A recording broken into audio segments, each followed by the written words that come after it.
Alam mo, ma'am? Huwag lagyan ng gato. Bakit? Nagkakaroon ng nervyos. By Elmer from Ayuni. Ha? Sabi mo? Elmer, anong motto mo? Wag lagyan ng kape, baka nervyusin. Ang sasurili to, oh. Ang biyong ila lang. Hoy! Oh, nagsasalita mag-isa? Yung daliri mo na, tinik! Ang taong nasa dagat ay natitinig. Huli na lang kain ko sa tinik pa, oh. Laki, oh. Ang taong hindi marunong lumangoy, hindi malulunod. Correct.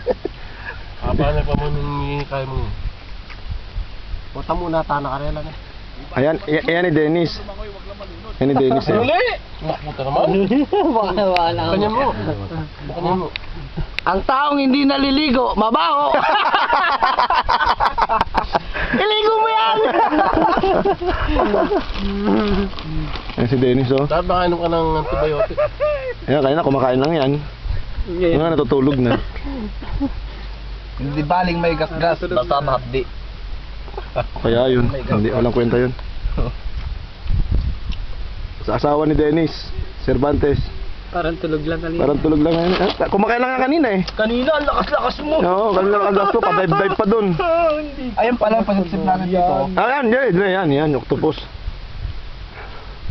Oh, yun, tama, pasipsip mo yung dugo sa octopus. Ka na mag-drive po ba? Kumpulan, no? Tatama yan. Hindi si Elmer ang mag-drive, marunong mag-drive si Elmer eh. Hindi lang makakarating pag ako. Si Elmer lang mag-drive dire.